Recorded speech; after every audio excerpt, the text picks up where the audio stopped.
ఈరోజు ఈ వీడియోలో మనం పుబ్బ నక్షత్రం గురించి మాట్లాడుకుందాం. పుబ్బం నక్షత్రాన్ని పూర్వ ఫాల్గుని నక్షత్రం అని కూడా అంటారు. ఈ ఓకే, మనం దీంట్లో జాతక గుణగణాల గురించి మాట్లాడుకుందాం. అంటే ఈ జాతకంలో ఆ, పుట్టిన వాళ్ళ గుణగణాలు ఏ విధంగా ఉంటాయి అనేది మనం తెలుసుకుందాం. సో ఈ నక్షత్రంలో పుట్టిన వాళ్ళకి ధనానికి, ధాన్యానికి ఏ లోటు ఉండదండి. ఓకే, సో ప్లస్ వీళ్ళకి సౌందర్యవంతులు కూడా అవుతారండి. ప్లస్ దాన గుణం కూడా ఉంటుందండి. దాన గుణం ప్లస్ వీళ్ళు ఏంటంటే వాళ్ళు బాగుండడమే కాకుండా వాళ్ళ చుట్టూ ఉన్న వాళ్ళు కూడా బాగుండాలి అని కోరుకునే వాళ్ళండి. అంటే సర్వజన ప్రియులు, అంటే అందరి చేత మన్నల్ని పొందే వాళ్ళుగా ఉంటారు.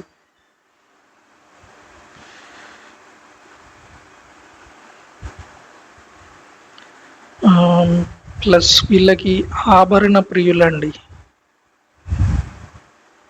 అంటే వివిధ రకాల ఆభరణాలు ధరించటం కాకుండా వీళ్ళు వాటి అందు మక్కువ కూడా ఎక్కువ, ఇష్టం కూడా ఎక్కువ ఉంటుందండి. ప్లస్ వీళ్ళకి సంగీతం అంటే చాలా ఇష్టం అండి. సంగీతం మీద కొంచెం ప్రేమ కూడా ఉంటుంది. ప్లస్ పాటలు పాడే వాళ్ళలాగా ఉంటారు. పాటలు పాడేవాళ్ళు.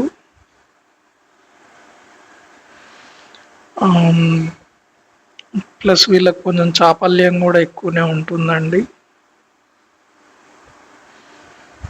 ఓకే, ప్లస్ వీళ్ళు కొంచెం దుబారా ఖర్చులు కూడా ఎక్కువగా చేస్తారండి. లాస్ట్ నెగిటివ్ పాయింట్ ఏంటంటే వీళ్ళు తల్లి లేని బిడ్డలు అవుతారండి.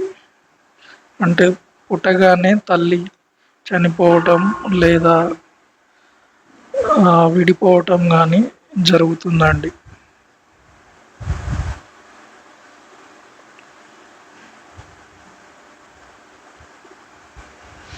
ఓకే, సో ఇప్పుడు మనం జనరల్గా వీళ్ళ పుబ్బ నక్షత్రం పూర్వ ఫాల్గుని యొక్క గుణగణాల గురించి మాట్లాడుకున్నాం. ఇప్పుడు పాదాల గురించి మాట్లాడుకుందాం.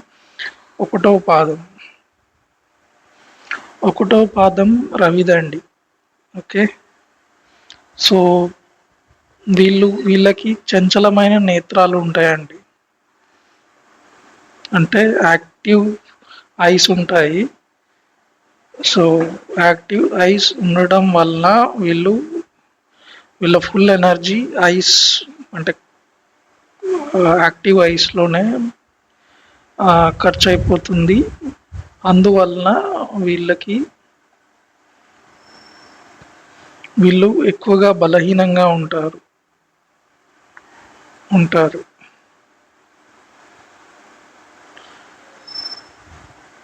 ప్లస్ వీళ్ళకి వ్యాపారం అంటే అమ్మకం కొనుగోలులో వీళ్ళు నేర్పరులండి.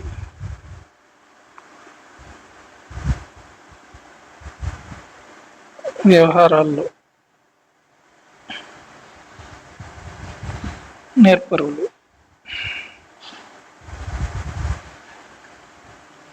ఓకే, రెండవ పాదం గురించి మాట్లాడుకుందాం.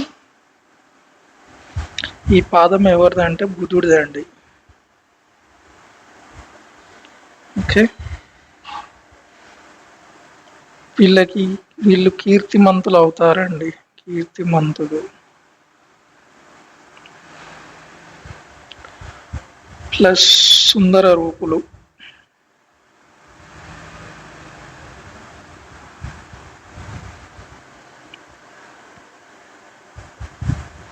సుందర రూపులు అది ఈ రెండవ పాదం పాజిటివ్గా ఉంటే, లేకపోతే మా పిల్లలు జడుచుకునేలా ఉంటారండి.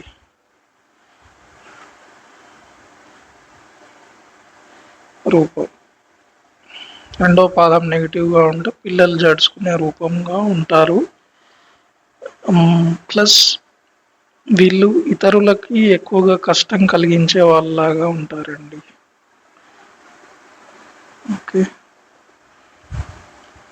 ఇప్పుడు మనం మూడో పాదం గురించి మాట్లాడుకుందాం. మూడో పాదం. సో మూడో పాదం ఎవరిదంటే శుక్రుడిదండి. ఓకే, శుక్రుడిది.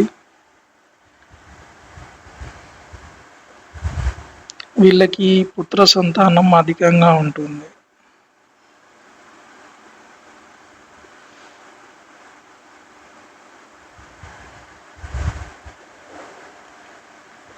ప్లస్ వీళ్ళు శిల్పశాస్త్రంలో నిపుణులు అవుతారు. శిల్పశాస్త్రంలో నిపుణులు. ప్లస్ వీళ్ళు గణిత శాస్త్రం మీద కూడా పట్టు ఉంటుందండి.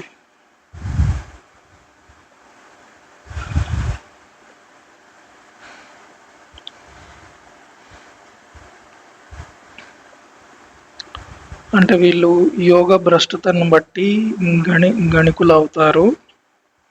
ఓకే, ఇప్పుడు మనం నాలుగో పాదం గురించి మాట్లాడుకుందాం. చతుర్థ పాదం కుజుడిదండి. కుజుడిది. వీళ్ళకి జీవితంలో సుఖం అనేదే ఉండదండి. సుఖం ఉండదు.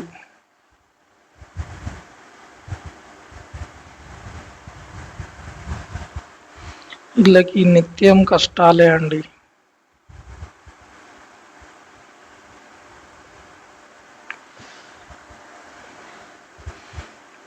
ఈ రెండిటితో పాటు అధిక సంతానం.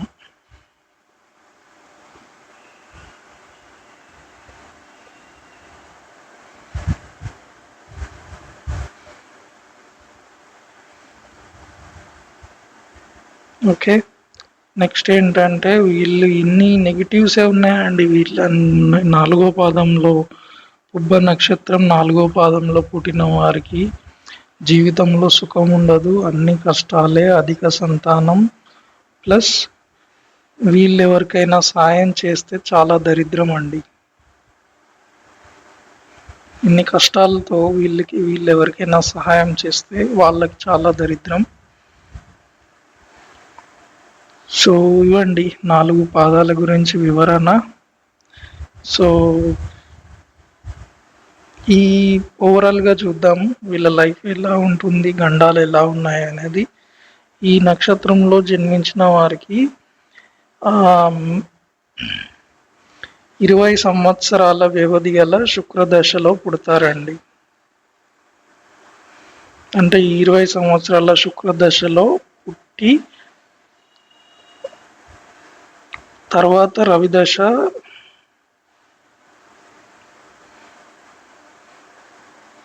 6 సంవత్సరాలండి. ఓకే ఓకే ఈ జాతకులకి తొలి నెల అంటే ఫస్ట్ మంత్లో జ్వరపీడ ఉంటుందండి. అంటే ఈ నక్షత్రంలో పుట్టిన ఫస్ట్ మంత్లో వీళ్ళకి జ్వరపీడ, రెండవ సంవత్సరంలో సెకండ్ ఇయర్ జ్వర భయం.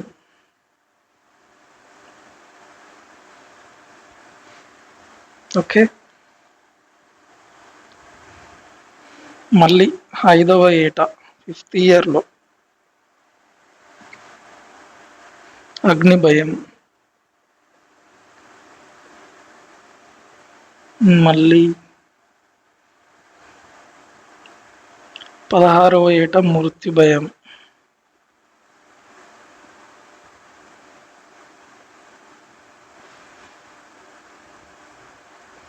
ఓకే,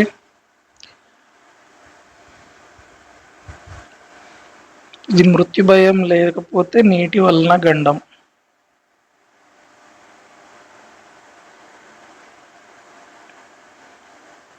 మళ్ళీ 24 ఏట అన్ని కోణాల నుండి భయమేనండి.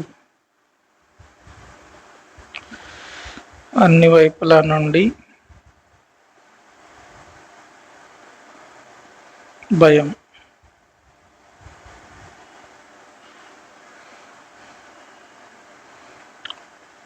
భయం ప్లస్ పీడలు కూడా కలుగుతాయి.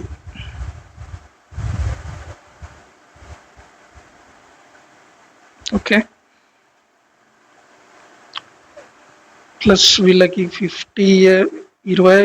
50వ ఏట వీళ్ళకి రాళ్ళు కలప వల్ల భయం.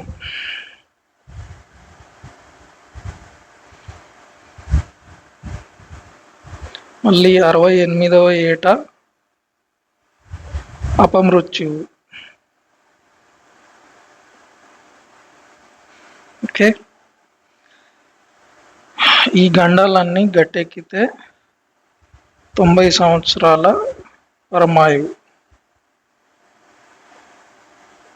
ఓకే, సో ఇవండి పుబ్బ నక్షత్రం పూర్వ ఫాల్గునిలో పుట్టిన వారి గుణగణాలు, పాదముల గురించి, ప్లస్ వాళ్ళ ఓవరాల్ లైఫ్లో గండాలు, ప్లస్ వాళ్ళకి ఎన్ని సంవత్సరాల ఆయువు ఉంటుందో. నెక్స్ట్ వీడియోలో మనం ఉత్తర ఫాల్గుని అంటే ఉత్తర నక్షత్రం గురించి మాట్లాడుకుందాం. అంతవరకు సెలవు. నమస్కారం. Thank you.